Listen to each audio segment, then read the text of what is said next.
The woman in the silver gown pointed her champagne flute at one of my sentries the way a lecturer points at a slide, and said to the men around her, loud enough for the whole alcove to hear, "Now that is the most expensive piece of furniture in the room." They laughed. The young man she meant stood 4 feet away, close enough to count the bubbles in her glass, and he did not so much as blink. I was the officer of the watch that night, and I can tell you exactly what was happening behind that still face, because I had read his file and they had not. His name was Corporal Edrin Voss, and the guests at the Hall of Echoes that evening had decided within an hour of arriving that he was an ornament. A handsome one, they granted him that. The red wool, the brass, the tall black bearskin, the white gloves folded behind his back, the metal ribbons they did not bother to read, all of it to them was set dressing for their own brilliance. They were the cream of the academy and the auction houses, gathered under the carved ceiling of our oldest reception hall to celebrate the unveiling of a recovered manuscript, and they had come to be seen being clever. I had posted Voss at the inner arch myself. I always put my steadiest man where the most people pass, and Voss was the steadiest man I had ever commanded.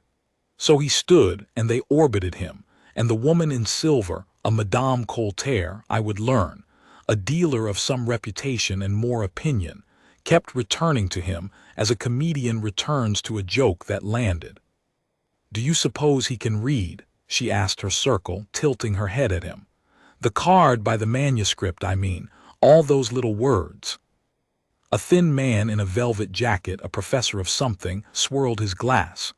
"My dear, they're chosen for the shoulders, not the mind. Decorative, uneducated. It's rather the point of them, a wall that looks well in photographs." I felt my own jaw tighten under my cap, and I made myself loosen it. That is the first thing they never understand about us. The discipline is not that we do not feel the insult. The discipline is that we have decided, long before they arrive, that our composure is worth more than their comfort. Voss had decided it more completely than any man I knew. He stood with his eyes level on the middle distance, and the only proof he was alive was the slow lift of the metal ribbons as he breathed. But I knew what those ribbons were. That was the thing turning slowly in my chest all evening, like a coin I kept flipping. I knew the campaign clasp the professor had dismissed without a glance. I knew the small bronze device that the catalog people would have killed to authenticate, and I knew that the man they were calling uneducated had, in another life and another uniform, written reports in 6 languages that men far above this room had stayed up reading. They did not know any of it, and the rules of my service meant they were not going to be told. A guard does not announce himself. A guard does not produce his history to win an argument with a woman holding champagne. The whole power of the thing is that he need not.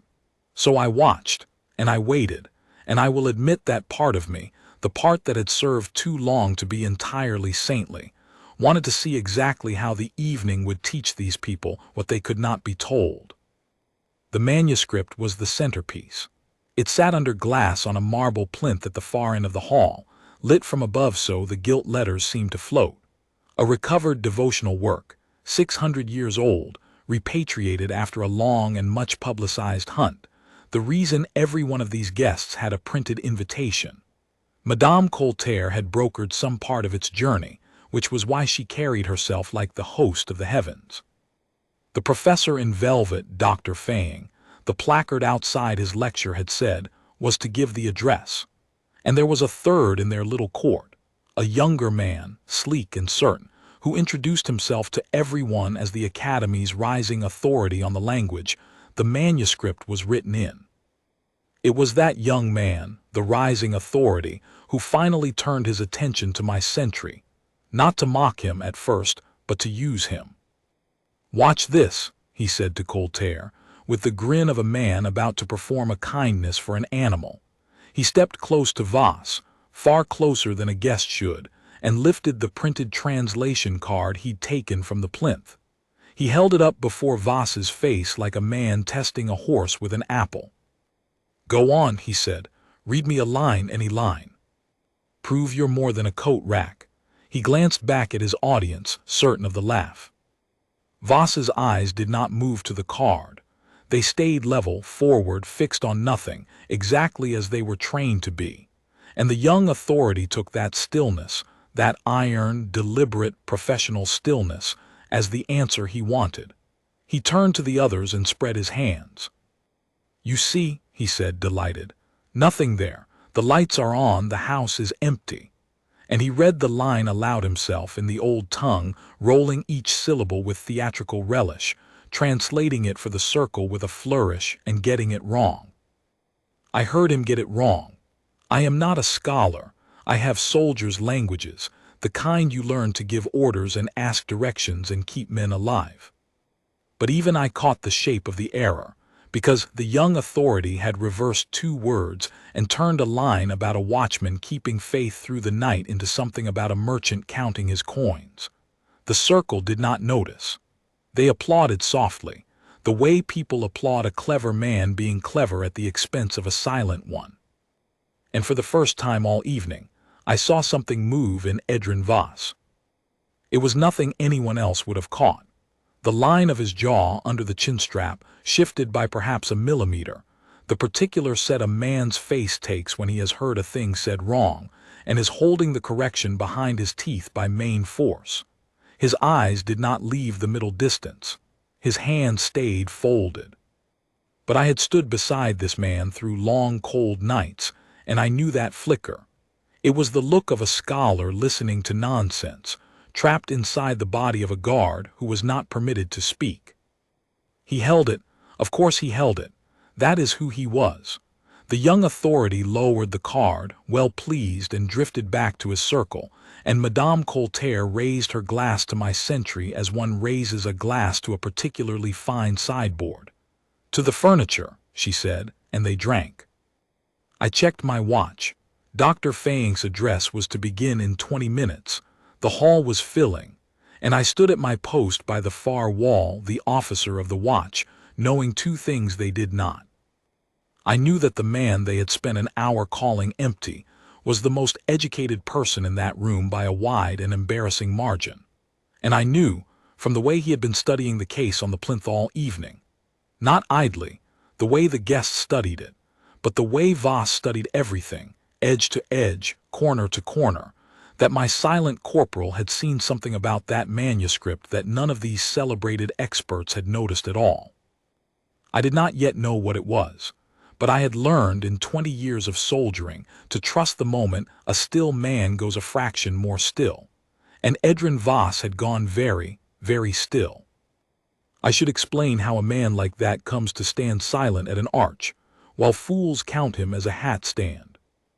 I had asked him once on a frozen morning when the talk turns honest. We were both off shift, drinking the bad coffee from the guardroom urn, and I told him plainly that with his record he could be teaching, advising, sitting on a board somewhere warm. He had turned the cup in his hands and said that he had spent 15 years in rooms full of clever men deciding the fates of other men, and that he had grown tired of the cleverness and hungry for something simpler. "I wanted a post," he said, "where the only question was whether I would keep my word to stand it. No politics in a doorway, just the door and me and whether I'll hold." He had asked me to keep his history to myself, and I had, and that night in the Hall of Echoes I was keeping it still, though it cost me. So I knew what they did not. Before the Red Wool, Edrin Voss had carried a different commission entirely.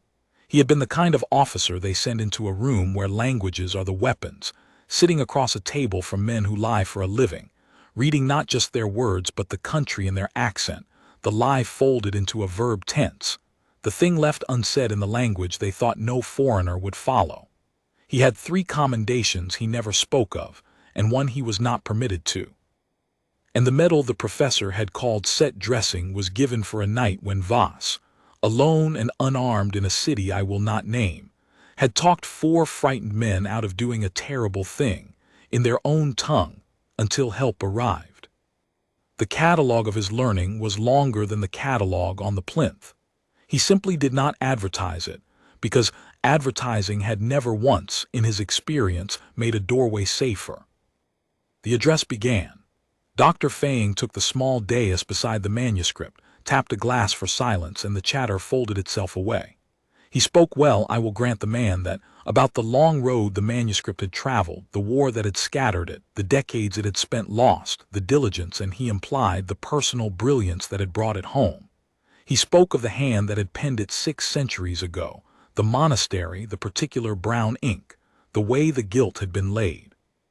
The guests murmured their appreciation. Madame Coulter stood near the front with the proprietary glow of a woman, watching her own triumph described. And through all of it, I watched Voss watch the case. He was not watching Fang. He was watching the glass and the plinth, and the seam where the case met its base, with a patient, narrow attention that I had only ever seen him give to things that were not what they claimed to be. Once, I saw his eyes track from the manuscript up to the high windows, then to the service door behind the dais, then back to the case, the geometry of a man working out lines of sight and lines of approach. I told myself it was only the old habit, the operator's reflex that never fully sleeps, but the longer he looked, the more certain I became that something specific had caught him. Fang reached the flourish of his address. "And so," he said, lifting a hand toward the floating gilt letters, "we welcome home a treasure that speaks across 600 years, in a tongue, I might add, that perhaps 3 living people in this kingdom can truly read." He smiled at his own circle. "I count myself with some humility among them." It was meant as a grace note. The young authority beside Coulter gave a small bow of acknowledgement, accepting his place as the second of the 3, and Madame Coulter, glowing, glanced. I will never forget that she glanced at my sentry at Edrin Voss and said, not quietly, 3 people. Imagine, and here we have one who cannot read his own pay slip. A ripple of laughter near the dais. I saw Fang's eyes flick to the source of it and saw him decide to be magnanimous. Now, he said, smiling, including the guard in his largeness of spirit, every man has his gift. His is to stand handsomely. Let us not begrudge him that. More laughter, warmer this time, the laughter of a room that has agreed on its joke and grown fond of it.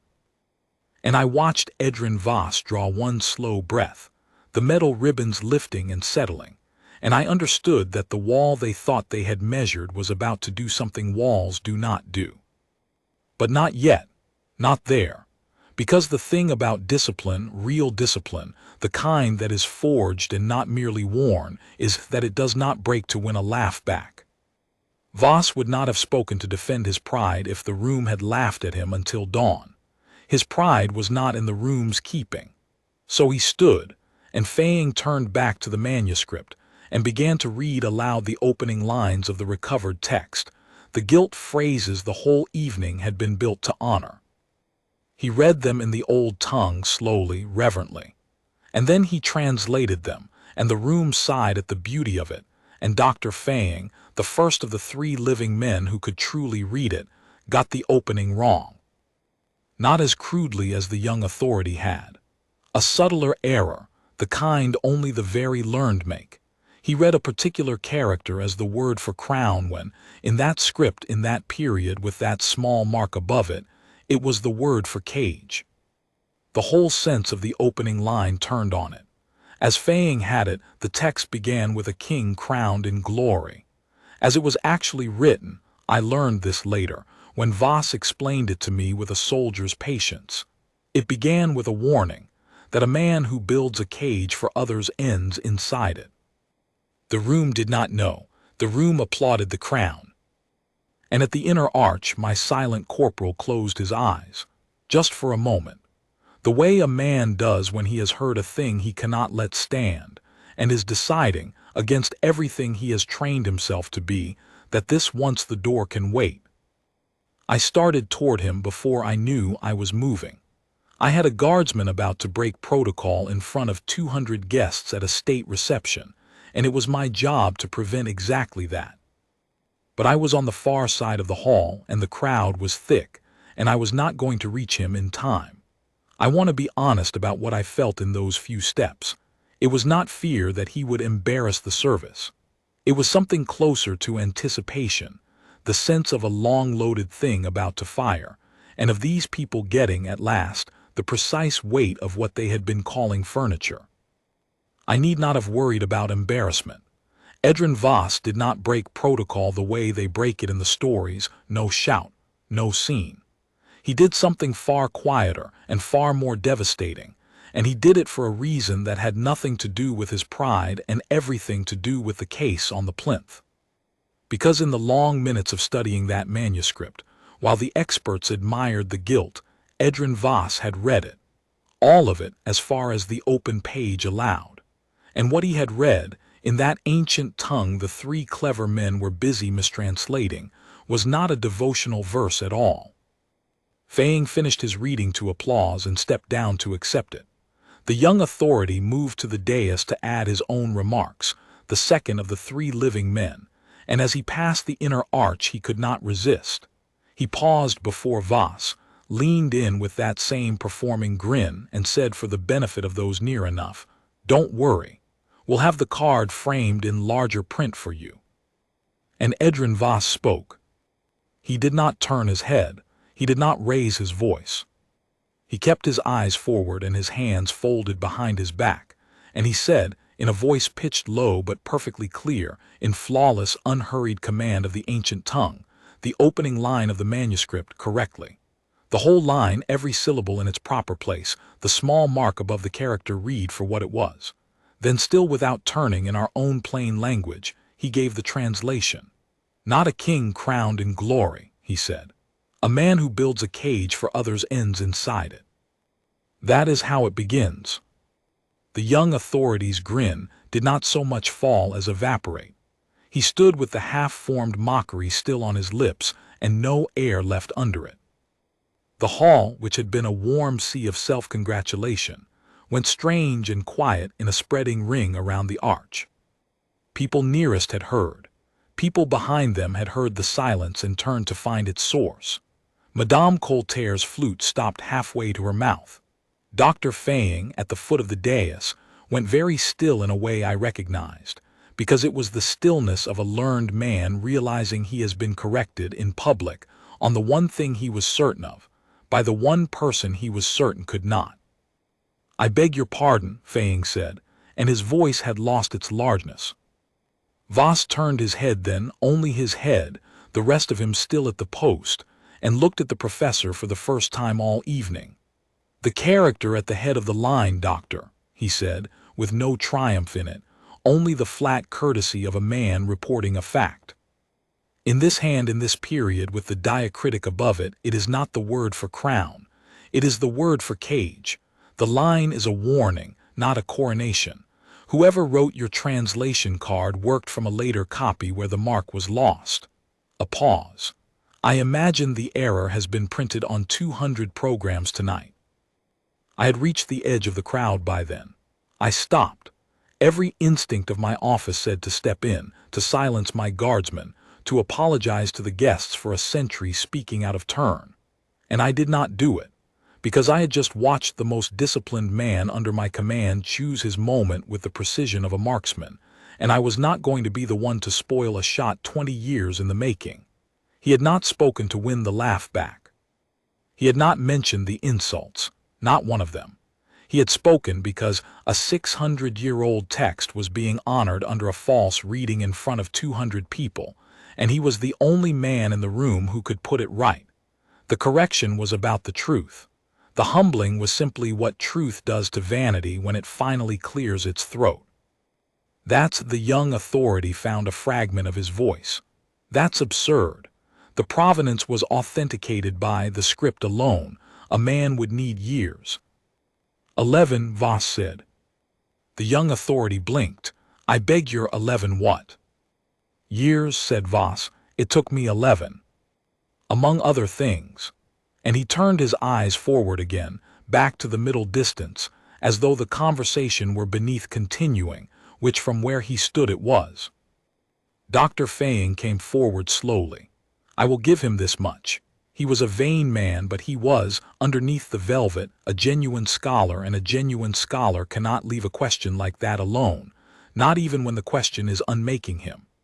He came to the foot of the arch and looked up at my corporal, for Voss had a good head on the professor, and he said, quietly now, just for the two of them and whoever leaned close, "Read me the second line." It was the bravest thing the man did all night, and the most foolish, and somewhere in it the most honest. He was a drowning man asking to be shown the depth of the water. Edrin Voss read him the second line, and the third. He read them in the old tongue, faultless, the rhythm of the verse falling into place like something remembered rather than deciphered, and then he translated each one in that same level voice. And as he did, Dr. Fang's face went through the stages a learned man's face goes through when he is being outread by someone he has called a coat rack.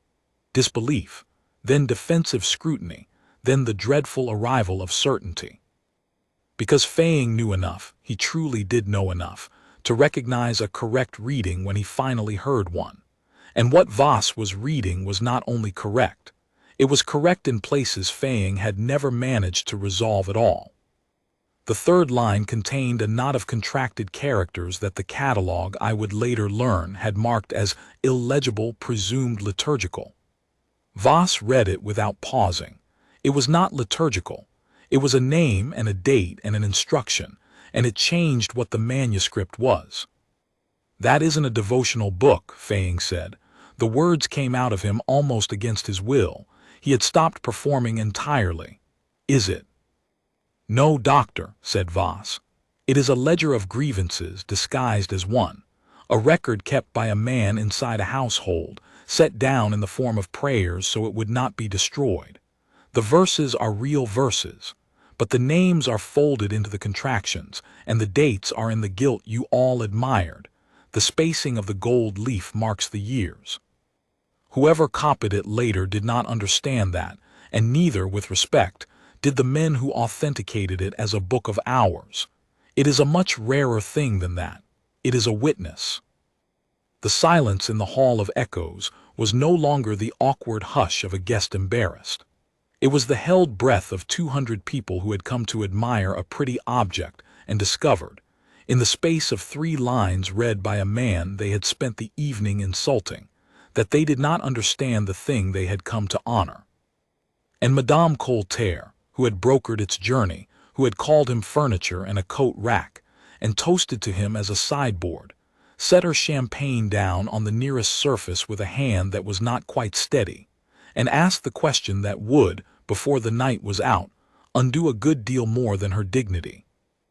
"If it's a witness," she said, "what does it witness to?" Voss did not answer her at once.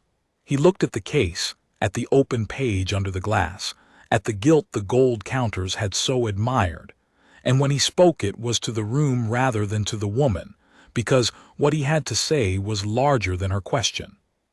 "To a wrong," he said, "an old one. The man who wrote it served a great house in his day, and saw that house take what was not theirs from people who had no voice to object. He could not say so openly, he would have been silenced. So he wrote it as scripture, and he counted the years in gold leaf, and he hid the names in the prayers, and he trusted that one day someone would read it as he meant it to be read, and that the truth would outlive the men who buried it." He paused. "He waited 600 years. Tonight is the first time, as far as I can tell, that anyone has read it aloud correctly. I would have preferred not to be the one to do it in the middle of a party, but I will not stand at an arch and let a witness be honored as a hymn book. That is not the post I keep. I have served with brave men. I have stood beside men who walked toward gunfire because the man beside them needed them to. But I am not sure I had ever, until that moment, seen a braver thing than a corporal of the guard, in a room full of people who outranked him in every way that room understood, calmly declining to let the truth be misread because misreading it was more convenient. He had nothing to gain. He had broken his own cherished silence. And he had done it not for himself, but for a dead clerk who had hidden his courage in gold 6 centuries before either of them was born. Madame Colter's face had gone the color of the marble plinth. The young authority had stepped well back from the arch and was studying the floor. And Dr. Fang, I watched it happen, Dr. Fang did the thing that separated him in the end from the other two. He turned to the room and in a voice that shook only a little he said, "He's right, I should have seen it. The gold leaf spacing, it's irregular. I'd noted it and assumed poor workmanship. It isn't poor workmanship, it's a calendar. He looked up at Voss. Who are you? It was the question I had been waiting all evening for someone to ask, and the one Voss would never have answered for his own sake. He answered it now only because Faying had asked it honestly, and because a man who corrects you in public has, I think, an obligation to let you know who has corrected you.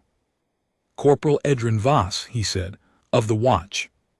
That is who I am tonight, and it is enough.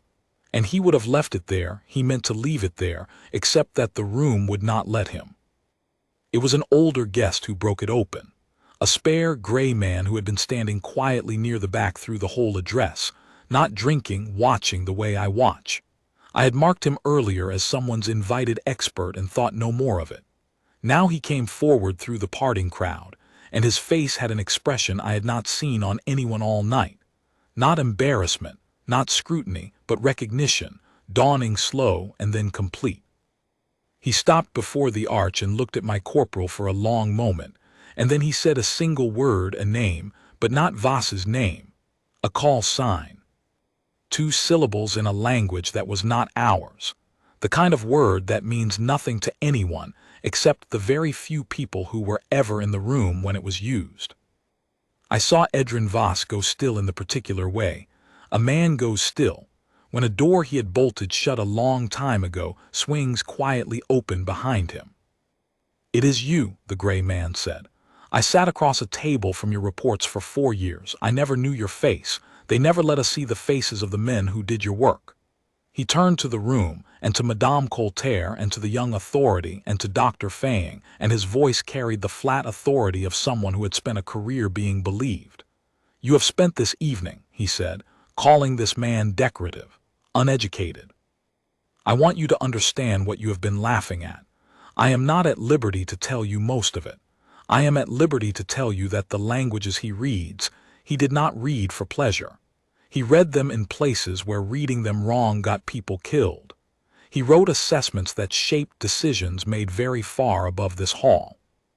And the medal on his chest that your professor called set dressing was given for a night when this man, alone, talked 4 desperate men out of an act that would have cost a great many lives, and he did it in their language because no one else we had could speak it well enough to be trusted with their fear. He let that settle.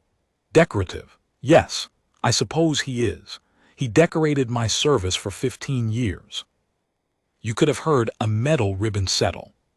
200 people who had agreed, an hour ago, that the man at the arch was an empty handsome coat, now stood in the wreckage of that agreement and could not look at one another.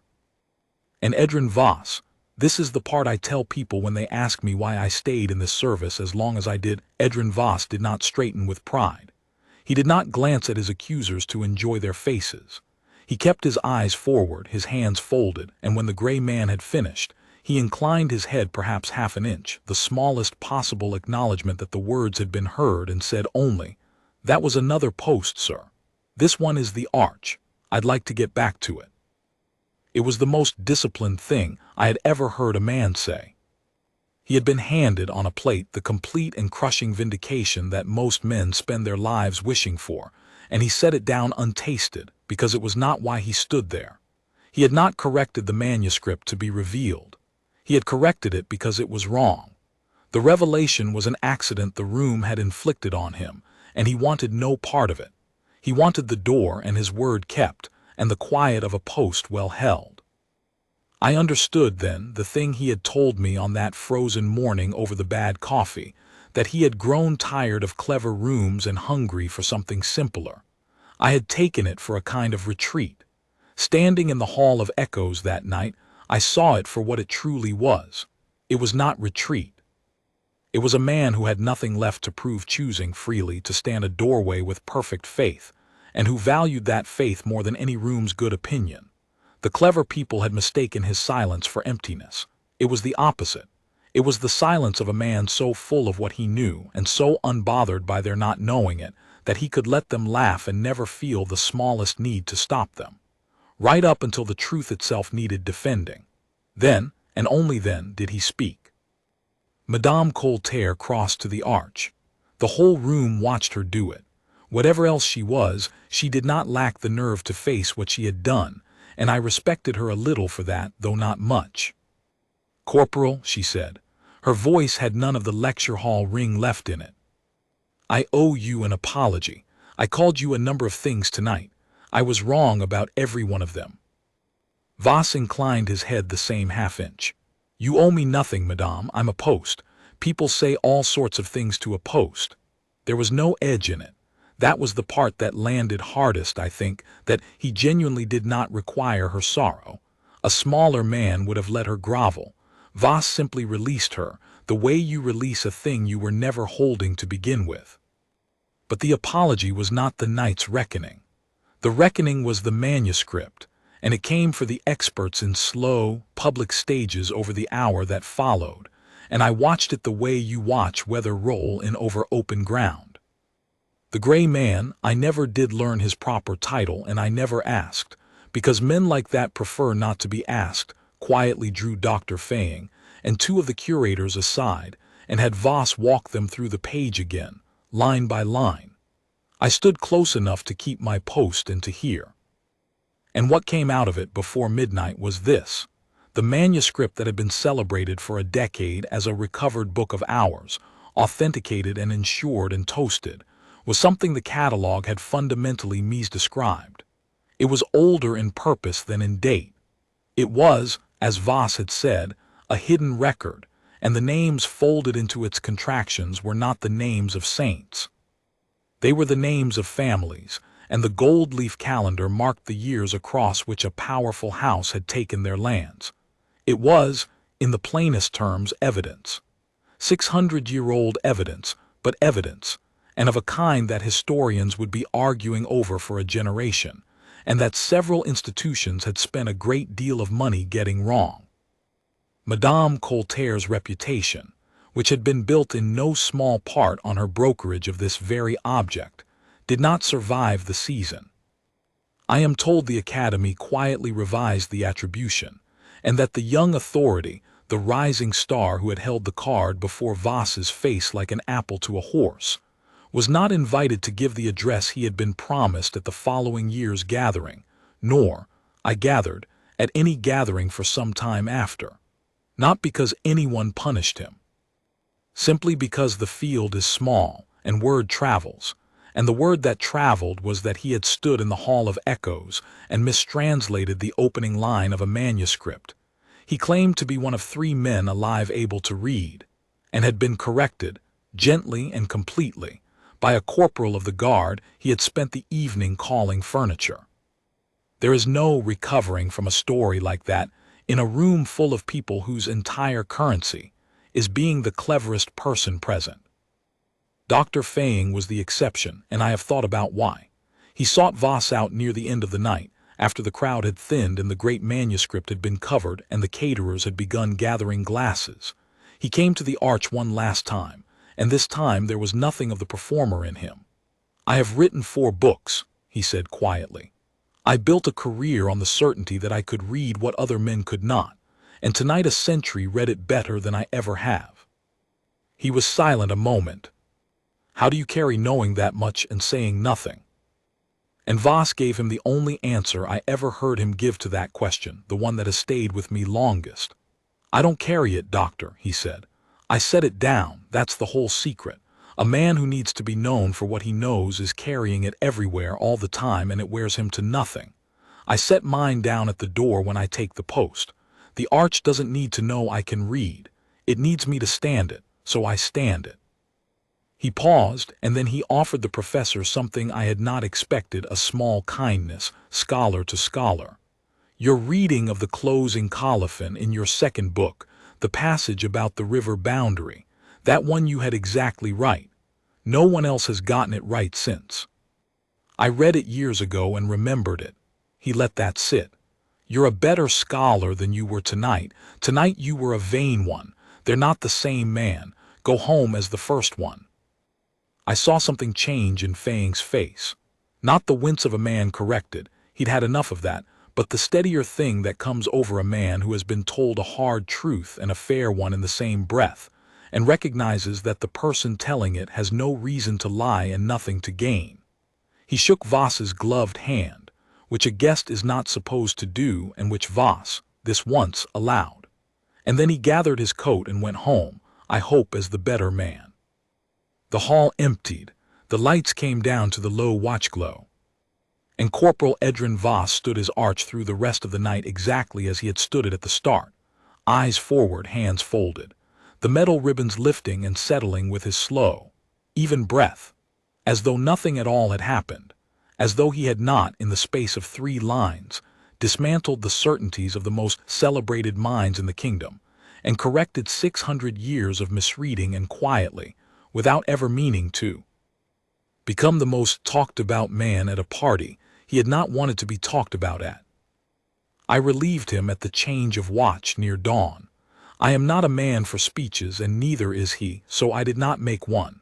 I only said, as I took the post from him, that was well done. The manuscript, I mean. He understood what I meant, that I was speaking of the manuscript and not of the humbling, because the humbling was never the point and we both knew it. The clerk did the work, he said. 600 years ago, I just read it out. He settled his bearskin, ready to be relieved. Somebody had to. And there it is, the whole of him in a sentence if you want it. Somebody had to. Not somebody clever enough. Not somebody important enough. Just somebody who would. The clerk hid the truth in gold and trusted that one day a man would stand close enough and patient enough and unbothered enough by his own glory to read it as it was meant. 6 centuries later, that man turned out to be a corporal at an arch whom a room full of experts had written off as a hat stand. They had measured him by what he displayed. He had displayed nothing on purpose, because display had never once made a doorway safer or a truth clearer. The whole of his strength was in what he did not need them to see. They called him decorative. They called him uneducated. And the man they were laughing at could have taught every one of them in 6 languages and chose instead to keep his word to stand a door until the truth itself needed a voice, and he was the only one in the room who could give it.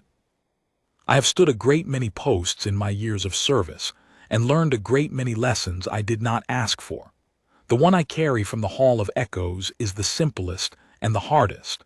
The most learned man in the room is very often the one saying the least.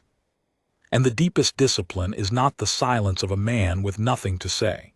It is the silence of a man with everything to say, who has decided that the truth can wait for its moment, and who knows, when the moment comes, that he will not fail to meet it. Voss is at the arch still, as far as I know. If you ever pass through that hall and see a sentry standing it in perfect, unbroken stillness, do not mistake the stillness for emptiness. Behind that unmoving face, I promise you, there is a great deal more than you will ever be told.